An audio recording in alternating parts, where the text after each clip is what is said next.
A gente, em 2007, a gente quase já brigando ali contra o rebaixamento, a gente jogou contra o Vasco no Pacaembu. O Pacaembu lotado, Gol do 40 Leandro mil Amaral. pessoas. Não, a gente perdeu esse jogo. Foi o gol do Leandro Amaral, não foi? Não, do Allan Kardec. Allan Allan Kardec. Aí, pô, lotado o estádio, né? Pô, se a gente empatasse, a gente já respirava bem. E aquele jogo, o Corinthians não jogou mal, cara. Não, bem, jogou isso, bem, justamente. Jogou bem. E aí, faltando um pouquinho lá, alguém cruzou, Allan Kardec, pumba, 1-0. Putz, aquela ducha de água fria, beleza. E aí, nisso, a gente vai pro vestiário, acabou o jogo. Eu não sei se vocês lembram, antigamente os dois ônibus das duas equipes ficavam juntos. Eles fechavam a rua. Isso, ficava lá perto do vestiário ali. Sim, nas tribunas ali em cima. Isso. Ali, daí a gente começou entrando no ônibus. E aquela época o elenco do Corinthians era formado por muitos jogadores assim, que foi destaque do Paulistão, destaque na Série B, Série C, e tal. E eram as pessoas que não sabiam muito como funcionava o clube. Via a pressão da torcida, mas não sabia. E eu vivi o clube desde a minha infância. E aí nisso, o presidente da torcida organizada do Corinthians, da maior torcida organizada, vai lá no ônibus, só que o ônibus é filmado. Então a gente conseguia ver ele não conseguia ver a gente. E ele começa a jurar todo mundo. Se cair, vocês vão ter que mudar de cidade, vão ter que mudar de país. Tá, eu vou atrás de vocês, eu sei onde vocês moram.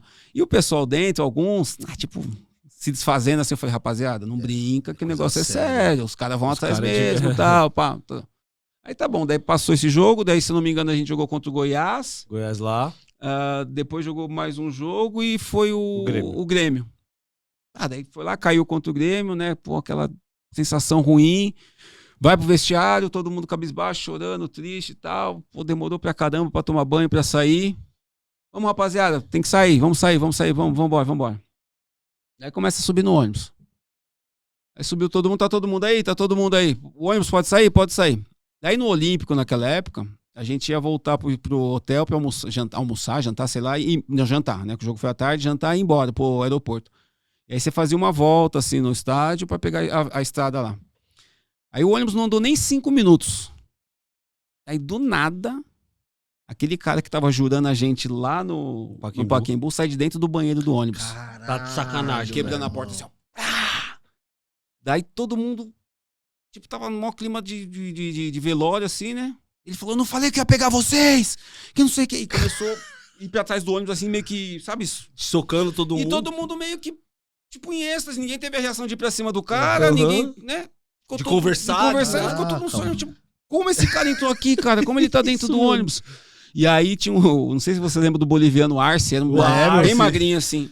Eu sentava bem assim, a escada do ônibus estava aqui, eu sentava mais ou menos aqui. E aí, quando ele sai daqui, eu só olho assim, tipo, cara, eu fiquei... O que tá acontecendo? E ele vai pra trás. E aí o Arce tava, acho que umas 2 cadeiras atrás de mim, ele pula, acho que uns 4 bancos, assim, pro fundo. E aí o ônibus brecou, que tava sendo escoltado. Sim. Aí a polícia foi lá, tinha um segurança dentro do ônibus, foi lá apaziguar a situação. Sim.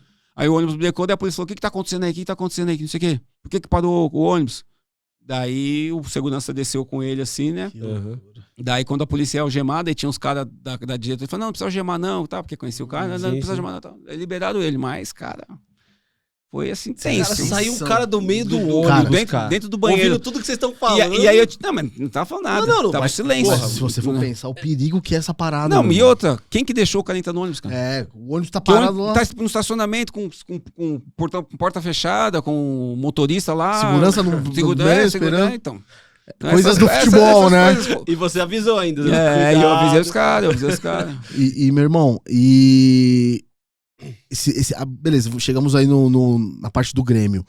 Aquela sua cena emblemática, que você sai no túnel chorando, porque você ser um cara da casa, né, prata da casa, você consegue transportar pra aquele dia de novo e trazer o sentimento, obviamente, que é um sentimento de muita tristeza, sem dúvida. Até porque, assim, foi o que a gente falou, você viveu glórias importantes, você é capitão, com 22 anos era capitão do Corinthians, desde os 10 anos. Acho que ninguém naquele... Claro, eu não tô me desfazendo das pessoas, mas acho que ninguém naquele elenco sentiu mais do que você aquele rebaixamento. E assim, aquela questão do rebaixamento pra mim não foi só questão futebolística. O Corinthians caiu, você caiu o Corinthians. E aí começa a gerar sentimento pessoal, né? Que de repente só tem que realmente quem que foi criado no clube. Sim. Né? Cada um no seu respectivo clube, mas esse sentimento é só para quem foi criado realmente. Sim. E aí você começa a ter o sentimento de incapacidade, que você começa a se culpar. Poxa, como que eu consegui... Tava ali no campo, poderia ter evitado o rebaixamento. E aí um sentimento de vergonha. Como que você consegue? Mas não sei se eu estou conseguindo expressar. Não é a vergonha das pessoas. É vergonha de si. Sabe? De você não Podia conseguir... dar mais, né? Tipo, você começa a pensar várias coisas. E aí depois, quando passa aquilo, você fala, putz, futebol não depende só de um, né? Você depende de um grupo, de um contexto. E aí depois a gente pode até falar sobre isso, porque na minha opinião o Corinthians não cai em 2007, o Corinthians começa a cair lá em 2003, que daí é um efeito bola de neve, que uma hora ia acontecer, né? Que vive o São Paulo hoje. Ia falar, tem um parceiro aí que tá vivendo mais ou menos isso. E aí depois do rebaixamento eu fiquei uma semana dentro de casa. Sim. Eu era casado, eu tinha 1 ano de casamento, não tinha filhos ainda, eu fiquei uma semana em casa e não queria saber mais de bola. Nossa, é horrível porque é na época das férias, né? Então, isso. Você acaba ali, você tá nas férias. Justamente. Daí o Corinthians cai, o Andrei Sanches me chama e fala, pô, Betão, vamos renovar por mais 3 anos. E aí eu te empresto pra você respirar novos ares e depois você volta numa outra situação. Eu falei pra ele que não, que acabava meu contrato ali, que eu ia pra minha casa. Ele falou, você vai pro São Paulo, né? Porque quando eu marco o gol contra o São Paulo, quando eu marco o gol contra o São Paulo, o primeiro cara a me abraçar foi o Marco Aurélio Cunha. Malandro. No túnel. Daí ele falou assim, pô, um cara que tinha que quebrar o tabu e tal, esse cara deveria ter sido você merece pela sua história e tal. E aí, no Mesa Redonda, que era o programa que tinha, não sei se todo tem domingo, ainda, mês, histórico. E aí começaram a boatar, o Betão vai pro São Paulo, depois foi. Só que não tinha nada. E o Andrés falou, você vai pro São Paulo? Eu falei, não, cara, eu vou pra minha casa. Eu não quero saber, não tenho contrato com ninguém. E eu com 23 anos. Né, pensando em parar de jogar. Tá louco, assim, a né, vida inteira pela frente. A vida inteira pela frente. Eu falei, putz, eu vou ter que começar de novo lá no time do bairro, não sei aonde, pô, cair com o Corinthians. Cabeça viaja. Virou. E aí, quando começa as pré-temporadas, ali já em janeiro, aí começa a assistir televisão. Fulano de tal fechou com o zagueiro tal. Time tal, fechou o elenco já, não vai contratar mais ninguém. Você fala, caraca, acabou pra mim. E o telefone não tocava nem pra... O Big Fone não... E aí foi quando o Leão, que eu já tinha trabalhado com ele no Corinthians, ele tava no Santos, daí ele me liga, eu vou pro Santos. Mas assim... Mas então foi uma questão mesmo ali sua psicológica. Você tava completamente mal ali. Totalmente. E assim, aproveitando o gancho, a gente não podia deixar de falar desse jogo. Da quebra do tabu, foi em 2007 também. Não. 2007. Que no Morumbi, eu lembro muito bem, inclusive. São Paulo tava assim, perder pro Corinthians 4 anos. 13 jogos. 13 jogos. O São Paulo com o Imperador. Se eu não tô equivocado. Teve parte também. Né? E você faz aquele gol, cara. Eu lembro que você sai chorando muito emocionado e quebra o tabu. E antes disso, eu não vou ser hipócrita aqui. Te xinguei pra caramba.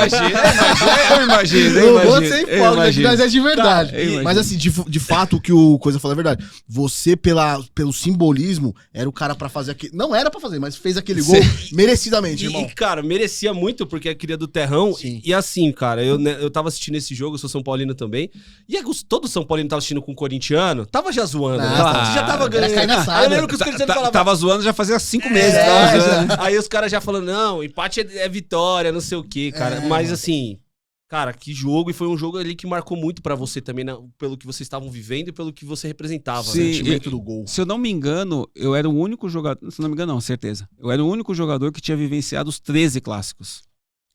Tu tava em todos. Eu tava em todos. Em todos. Caralho, e aí, assim, na entrevista coletiva pré-jogo, eu que sempre ia. E as perguntas são sempre as mesmas. E aí, vai quebrar o tabu? E como é que tá o peso aí de 5 jogos sem ganhar, de 6 jogos sem ganhar, de 7 jogos sem ganhar? E só aumentando a conta, assim. Teve empates também, né? Mas tivemos muitas derrotas. E naquele jogo... Era o sentimento, se você for ver os melhores momentos do jogo, o São Paulo, assim, meio que amassou a gente. Sim. Né? Assim, teve vários lances, assim, de gol, de chute, e a gente teve pouquíssimos, né? E é o time campeão 2007, né? O São Paulo ali já estava praticamente com o título encaminhado, a melhor defesa do campeonato, e assim, ninguém esperava, ou poucos esperavam, que a gente poderia vencer. E o interessante desse gol é que, assim, eu não sou um jogador que ia para a área cabecear, né? Porque eu sempre entendia que a gente tem que cooperar com o time com as melhores qualidades que a gente tem, e eu entendia que o cabeceio não era o meu forte, que sempre eu tive companheiros de zaga que cabeceava melhor, e eu era um pouquinho mais veloz que eles, então eu ficava sempre pro contra-ataque, para correr atrás dos caras. Sim. E aí, nesse jogo aí, faltava... Acho que já tinha com o jogador expulso. Alguém do Corinthians tinha sido expulso, não vou lembrar com o quem que jogador era. a menos. E aí, aos 39 minutos ali, Gustavo Nery vai bater a falta. E eu tava lá no meio campo. Daí eu olho pro Nelsinho e falo, vou pra área. Ele falou, vai. Mas assim, não tinha treinado, né? Qual o posicionamento que eu vou? Eu fui na intuição. E aí o São Paulo fazia marcação individual. Sempre, o Muricy sempre gostava da marcação individual. Homem. E aí quem tava marcando era o Richarlison. Puta, e aí marcava pouco, né? Demais, cara. Richarlison, assim, de atletas, acho que é o cara mais atleta, assim, que... Rapidinho, a recuperação que ele tem no lance do Ronaldo. Atrás, de um modo geral, assim, o Richarlison foi um dos caras mais atletas, assim, que eu compartilhei o campo, né? E aí quando aquela bola vai cruzada lá no segundo pau, se não me engano, o Fábio Ferreira cabeceia pra dentro da área. E o interessante é que essa bola, se você for ver no vídeo, ela vem girando ao contrário. E eu sozinho assim, né? Eu falei, cara, imagina se eu erro esse gol. Quando eu cabecei e vejo a bola entrando assim, cara, sem palavras. Assim, parece que silêncio. tirei um piano assim das costas, sabe? E ali ainda faltava 5 minutos, eu não sabia nem como que eu comemorava. Se eu comemorava com os amigos, com a torcida, se ia pra câmera. O cara não tá acostumado a fazer gol, né? E aí quando eu faço o gol, faltava 5 minutos, eu passei 5 minutos ofegante, torcendo pra bola não... Pra acabar o jogo, sai pra bola ir mais na defesa. Bem isso. Velho. E naquela época a imprensa podia entrar em campo. Daí eu lembro quando acaba o jogo, eu caio no chão assim, ó. Todo mundo foi você. E a imprensa era do gol onde eu fiz o gol. E eu tava lá do outro lado. Pá, parecia, como que fala? Maratona. Os repórteres tudo correndo com fio, com não sei o que, tudo... Mas foi uma sensação muito, muito boa, assim. Daí no dia seguinte, legal, recebendo um monte de mensagem, de ligação. Aí é gostoso ver o programa esportivo. Demais, assisti todos. É isso aí. Caralho. Jornal, compra todos. Que tinha nota no jornal naquela época. Peraí, gostou desse corte? Dá uma moral pra gente e vem aqui ver o episódio completo.